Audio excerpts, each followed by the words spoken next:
Today's topic, Sri Sanyal Mahasaya, his life, his love, and his living. Sri Sanyal Mahasaya was an incarnation of yoga.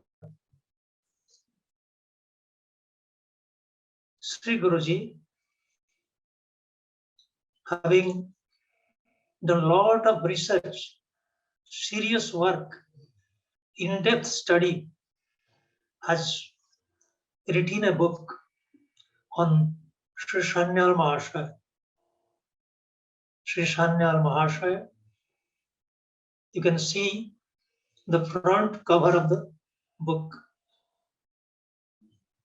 This is a beautiful dissertation presented by Sri Guruji for all the seekers of the truth, significantly Kriya should read it. Sri Sanyal Mahasaya was a lighthouse during his lifetime. His literature way. But now this book continues to be and will continue to be in the future a lighthouse, an eternal lighthouse, remitting guidance, instructions for the Kriyavans, seekers of truth, practitioners of yoga to navigate in their ocean of worries and sadhana. Sarvapalli Radhakrishnan, the philosopher statesman of India, had once said, India's history has for its landmarks not wars and emperors, but saints and scriptures. Sri Sanyal Mahasaya fits into this class of saints, and his writings also fits into that category of scripture that continue to inspire people and will be doing the same in the future. It's life, simple life. In practicing simplicity, he has exhibited a strength, a vitality, a vigor that as indomitable as that of an athlete, an archer, a determined warrior. Of course, he was a warrior of breadth par excellence. Sanyal Mahasaya was a lover of mother, lover of universal mother. In India, the land that is famous for astrology and horoscope chart making, in this India, when this boy was born to the family of Kailash Chandra and Bhuvanesh in the districts of Nadia, the birthplace, the birth district of Shamachar Lahiri and our beloved Gurudev. The family people forgot to record relevant information for making an horoscope chart. However, in subsequent times, collecting relevant information as available from the source of Mother Sri Gupta asserted 20th January 1877 at the birth date of the boy. And the world has accepted it, including our lineage.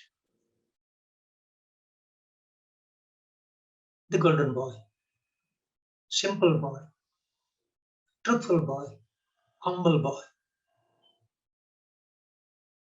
Child was wonderful in the sense he displayed miracles during the infancy. As Lord Krishna exhibited miracles after miracles during his early childhood, from the day one till the Vrindavan grown-up days. Bhupendranath's father passed away at an early age of the little child. Even not 1 year was complete. He was just 8-month-old boy, or an infant, you can say. He felt it. He felt the loss of the father. He felt it from the kind of rigorous practices the widow mother was undertaking in memory of, sweet memory of her husband. The mother used to undergo fasting on 11th day of every fortnight in a month after month. That fasting is known as Ekadasi. And the mother was practicing Ekadasi in a very rigorous way and regular. No water, no food. And the child was living on breast milk of the mother. The infant, from the very number one day of the infancy, was wise and was sensible and sensitive to the mother's practices. On such days of Ekadasi, the day of fasting, he was also not taking breast milk from the mother. He abstained. In the fancy days, he inculcated, knowingly or unknowingly, in a very miraculous way, the path of renunciation. Is that not a wonder?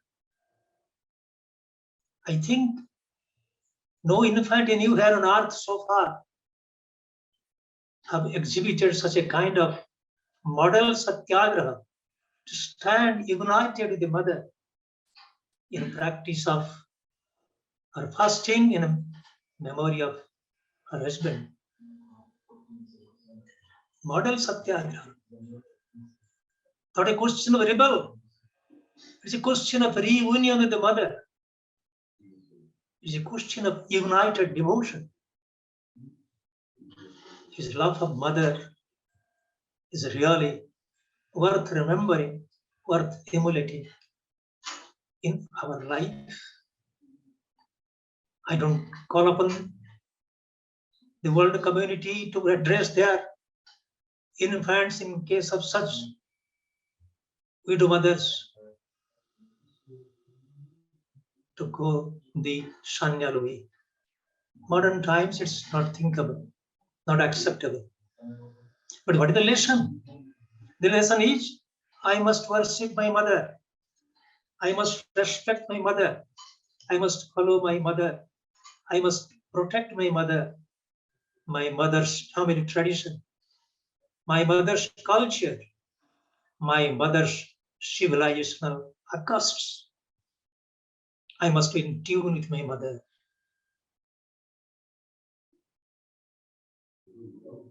This is the lesson. It is not a question of avoiding the food.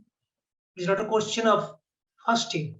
It is a question of following the mother in a truthful way and of protecting the mother. Mother means the culture of the mother, the practices of the mother, the customs followed by the mother. I must be my mother's child. Speak in short, in brief, I must be my mother's child. The biggest lesson that we can learn from the infant Sanyal Mahasaya. I don't say that Bhuvaneswari, the mother, could think at that time that her child will be a Bhuvaneshwara, a Lord of the universe. The world teacher is a Lord of the universe. Bhuvaneshwari's child, Upendranath, was destined to grow in a different way, even though he has to grow within the four walls of family life, householder's life. That was his destiny. His love for the mother helped him to expand his love, to encompass the whole, the omniscient, the universal mother. Very much like Mukunda, who became Jogananji in later life. As Mukunda was intimately connected to the mother and subsequently gained intimacy of the universal mother, similarly, we find in Sanyal Baba's life intimacy with the mother, and in subsequent times, intimacy with the universal mother.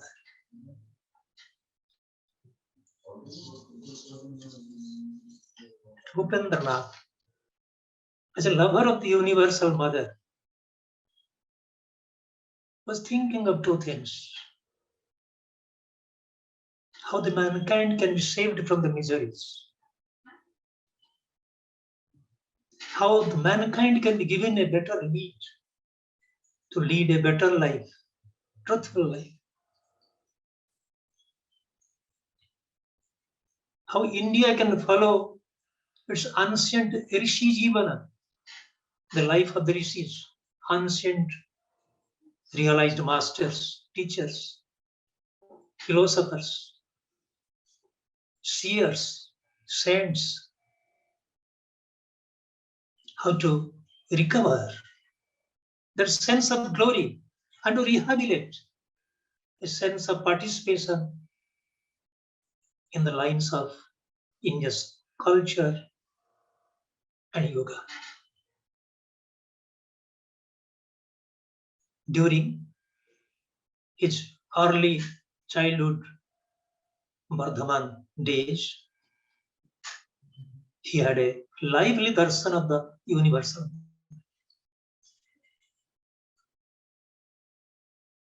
Sanyal Mahasaya's childhood, I can say the child mind was penduluming between mortality and immortality, with reference to attitude, with reference to his desire to know what is life, what is life after life. Like Gautama Buddha, in his childhood, in his youth, was thinking, why this mortality? Why this disease? Why this death? And what will be immortality? What will be its test? He was thinking of that in the same line. I were a little vague or what? He was thinking to gain some knowledge about the reality behind mortality and the reality behind the immortality. Bhupendra asked the child, suffering, miserable suffering, losing health, losing energy, collapsing, terrorizing moments. And at that moment, he's praying to the universal mother. Mother appears in the form of a little girl, approaching towards his bedridden existence, A little distance, little away,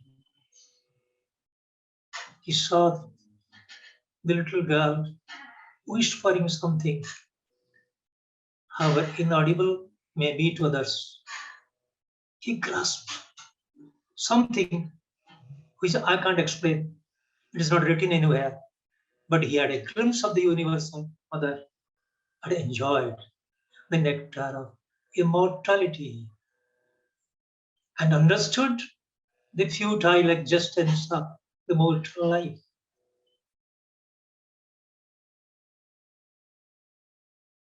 In this incident, what the lesson?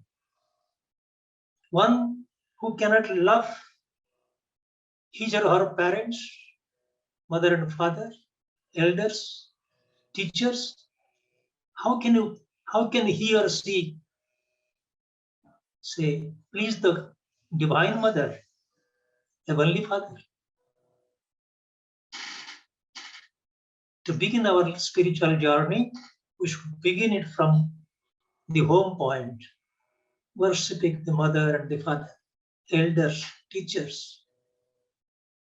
Then alone, the spiritual master can lead us in the pathway to heaven, pathway to God, pathway to realization. This is the biggest lesson from the life of Sanyal Mahasaya. On that day, he really gained a new life, new consciousness, new awareness that helped him to lay down the foundations of his spiritual life. Since that moment, his spiritual ascendancy is always on the rise. It's always a rise. It is rising. And full moon was never making an about turn to come to the no moon stage in sadhana because of the blessings of the mother. We know the history of Mahabharata says, before to the commencement of the war of Mahabharata, Lord Krishna persuaded Sri Arjuna to worship Mother, universal Mother. Arjuna and the other four brothers, the five brothers together, they loved the Mother. But Arjuna was asked to worship the universal Mother in addition to the Mother. Mother appeared, gave her blessing, gave him the protection, the right protection that is due for Arjuna, the seeker of truth, who was selected by Lord Krishna to establish righteousness in the life of the people, righteousness in the life of the society. Lessons of Mahabharata, we find the same lessons in the life of Sanyal Mahasaya.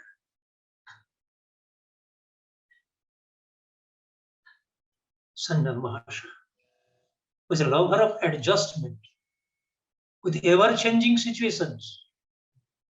His childhood, his youth was subjected to frequent changes, shifts in places of study and places of work, places of living.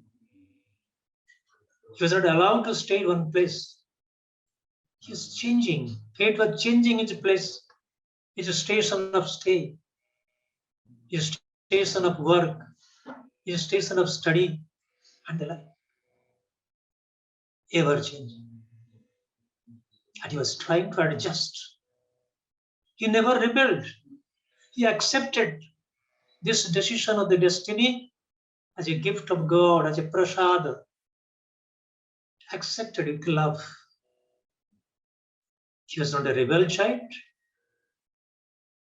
He was, on the other hand, a comfortable child, comfortable in tune with the command of the Lord.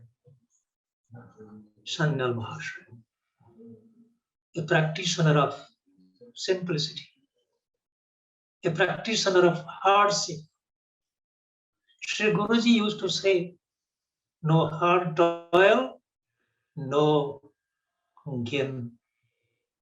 Where there is a hardship, there is a great harvest of spiritual dividend. This is Sri Guruji's assurance based on the teachings of beloved Gurudev and all masters of our lineage. Hard toil. Body is the soil, and we have to cultivate it in a very hard way through pranayam, through Mahamudra, through other techniques of the Kriya, in sequence, as has been taught to us from time to time. Hard toil.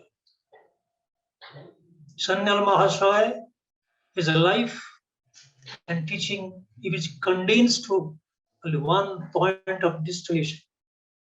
It is hard toil oriented devotion to God, Guru, and Govinda, the Lord.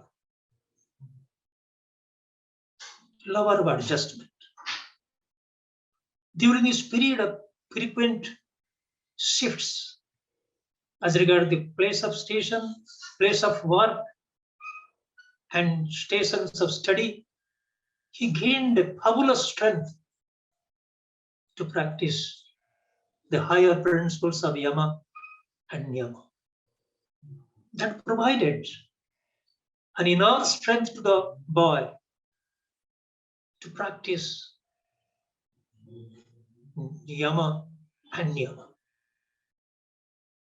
Either because of the past lives, prarabdha, or because of his determination to be a good person, a good spiritual one. This period of hardship provided him the opportunity to study various Puranas, various history books written in very different pictorial story forms, and other epics, Upanishads, a little. In subsequent days, he became a lover of Gita and a lover of Upanishads. Lover of Upanishads. His life is a life of an ancient rishi, a prototype of the ancient seers. He heard that Lahiri Baba was giving emphasis on the study of Gita as a preparation for accepting Kriya. Study of Gita as a preparation. He was accustomed to reading Gita, but now he wanted to study and chant the Gita together. Study, understand deeper meanings, and chant sweetly.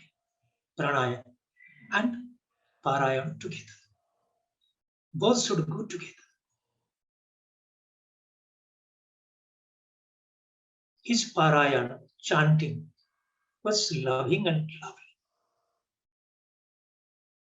He would not miss a vocabulary without understanding its meaning, dictionary meaning, and its divine inner meaning. He would try to meditate on them. He was gradually exposed to the vast literature of Lahiri lessons on Gita in different forms. And he becomes such a beautiful lover that in his youth also, he started telling people around him the meaning of Gita. His early pravachan, his early discourses, in an, of course, not organized way, in a very early rudimentary form, started. Nobody had taught him. Nobody had trained him in the art of speaking, art of communication, art of expression. But he started it. That was the prize of loving Gita, worshipping Gita. Mother Gita gave him the boon the blessing to spread the message of Gita, the treasure house of India's ancient learning, India's ancient discovery of the reality, the absolute, the truth, the Satchit Ananda, Gita, lover of Gita, lifelong culture of the Gita helped him to write books on Gita, which still stands as a wonderful cultural monument to his knowledge of Gita and discourses thereof. Lover of Gita. Once he heard a discourse that a saint was talking of the glory of Ramanam, the name of the King Ram. In India, we consider Sri Ram as Maryada Purushottama, the most exalted, most respected Purushottama, who has never committed a mistake in life, never violated the decency, the morality, the cultural, say, values, always in tune with the cultural ethos of India's civilization. The saint said, anyone interested for accelerated evolution, spiritual evolution in life, should chant Ram Nam, the name of Ram, but better write down the name of Ram 100,000 times. It will help him or her. It will give him a catapult. It will give him a push to climb upwards. It appealed to his heart. Lover of Gita, lover of Guru, lover of the culture, now started writing the name Ram. The day he completed writing 100,000 name of Lord Ram, same night in the dream, Yogi Raja Syama Charanaraj came with the grace and initiated him in the dream into the Kriya Yoga. Gave him Ishta Mantra, gave him the technique, gave him the instructions, and told him the beauty of the technique and the excellent result that may come as a reward out of continuous and continual practice. He remembered everything. That initiation ceremony in the dream. But the next morning, he found little diffident. Why initiation, the dream? Why the Lord didn't invite me to go over to him, sit beneath his lotus feet, and receive, and could have received the initiation? There is hunger within to meet the master, to check whether that is a real thing or a dream. It is just a dream or a dream replete with the realities. Little bit of suspicion, little bit of doubt in the mind of the young child. Teenagers are like that. They are not supporters of blind faith. As long as the query is not quenched, As long as their inquiry, their questions are not answered, the child moves one day to the court of the master, makes a prayer for initiation.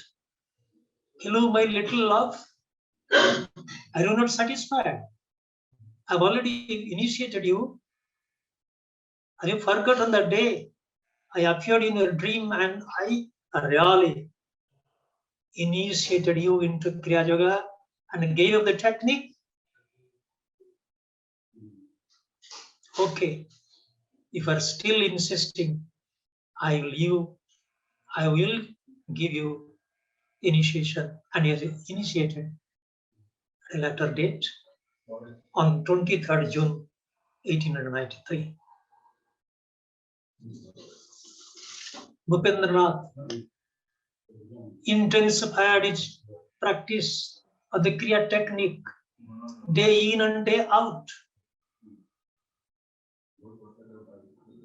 There is a condition in case of the practice of the Kriya that it must be done in a solitary atmosphere, not in a marketplace, not in a public place, just in a private corner.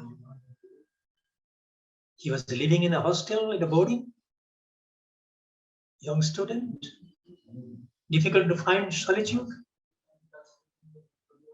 Exactly as we heard about our Sri Guruji when he was at Ravansha College, when he was staying in the hostel, he was practicing cycle after cycle when the students were, his contemporaries were asleep. Probably he emulated this tradition of Sanyal Mahasaya. For Sanyal Mahasaya did it. When his contemporaries, companions were asleep, he was with his Kriya, practice of Kriya. This midnight practitioner of Kriya, because of the sleeplessness, had an effect on his health.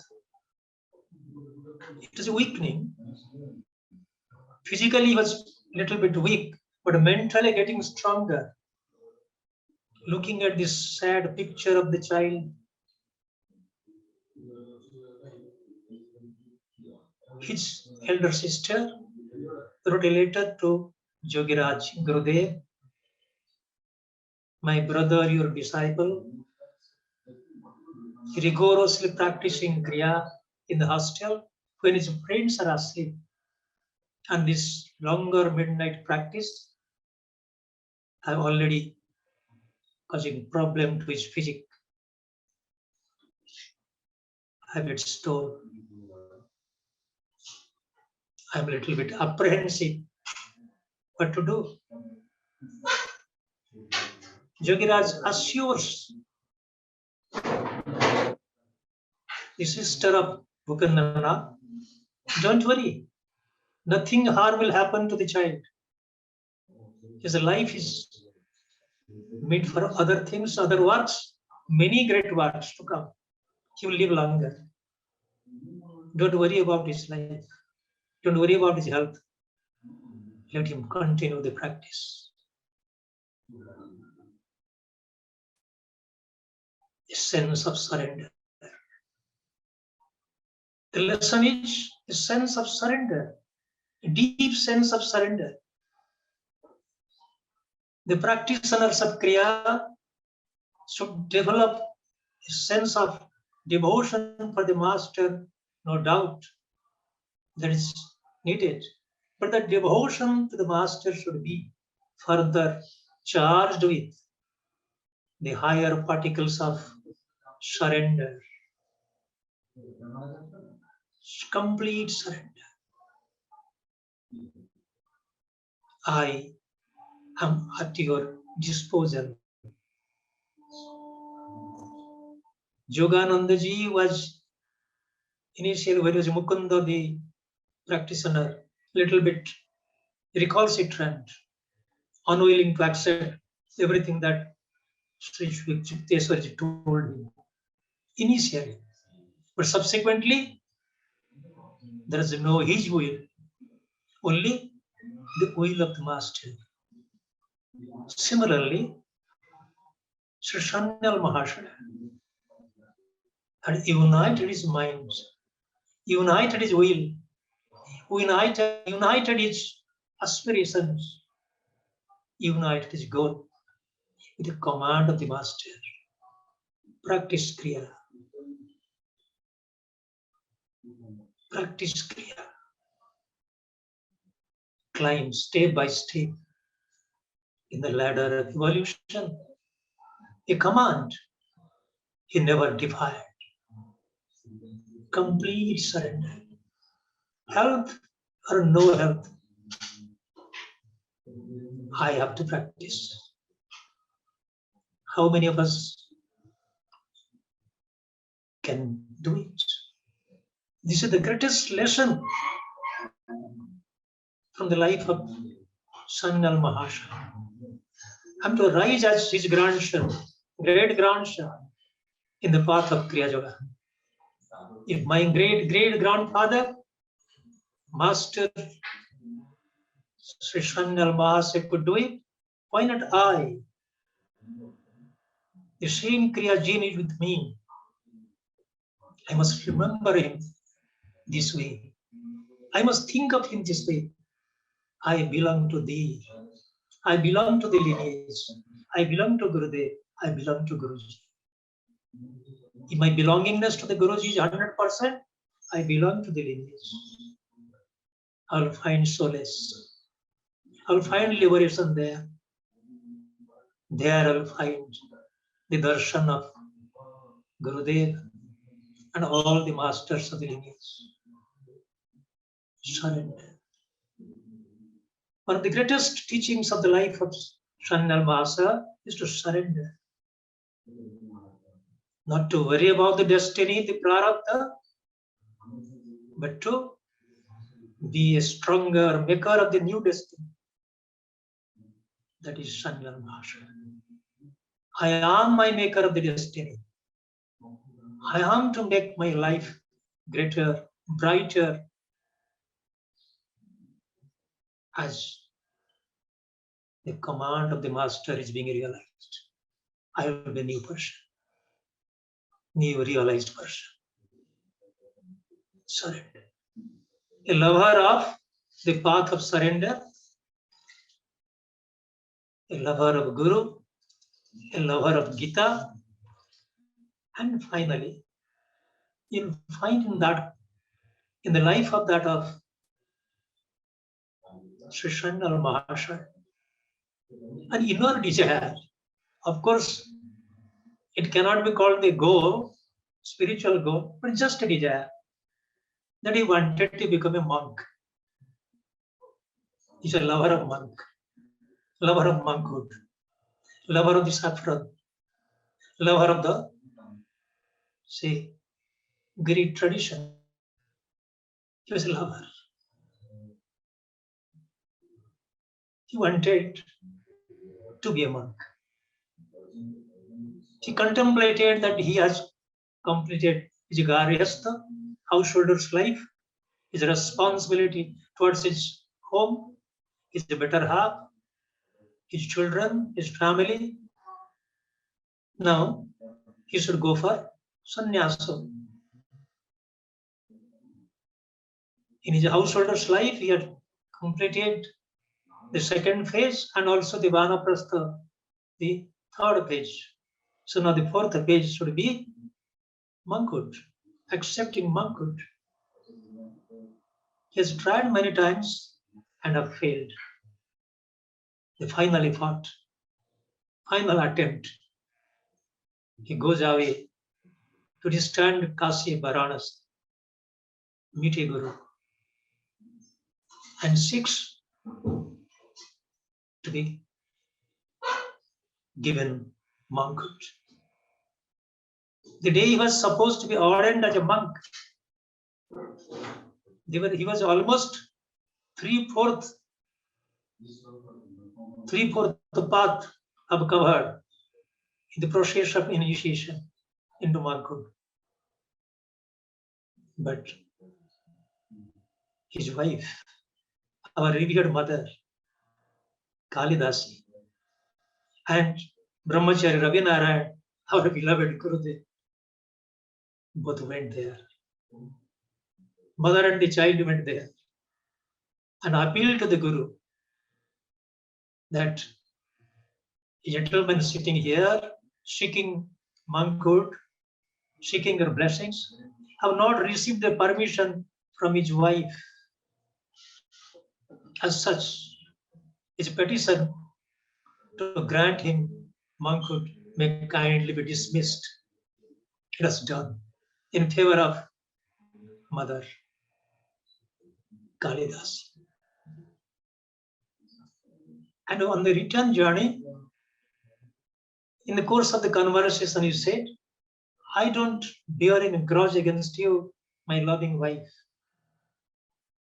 On the other hand, it is the destiny that the God that talked to me, instructed me to come back and again start householder's life with more rejuvenated strength. Look, he was not an ordinary husband. He was not an ordinary man. He was an extraordinary human being, full of compassion and consideration. He loved his wife. That is his love.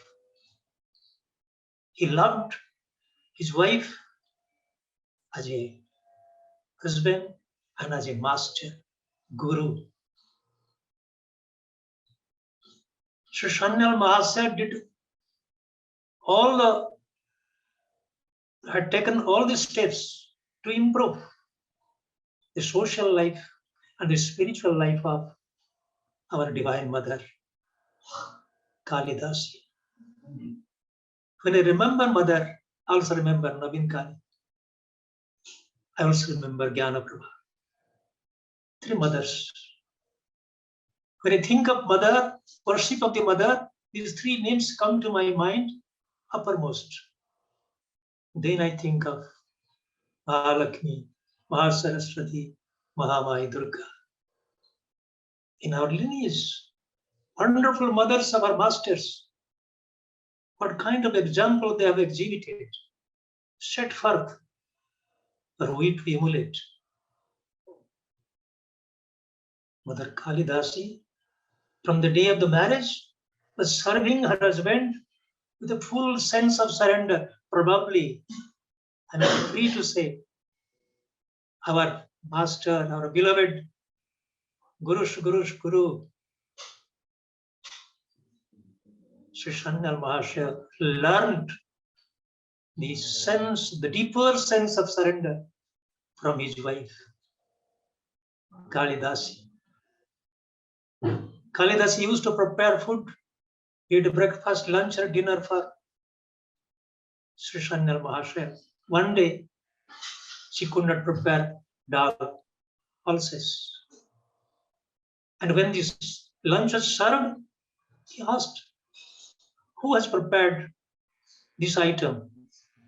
And he could understand. From the taste, from the flavor, you could know this is not done by this wife or done by the wife. Look, what a kind of love. A lover par excellence. An honorable, honest, Upanishadic lover who integrated himself, his mind, his will, aspiration, heart, mind and soul with the better half. If men and women can follow this love, science and philosophy love from Sri Sanyal Mahasaya, ours will be a good art. Jai Guru, Jai Guru.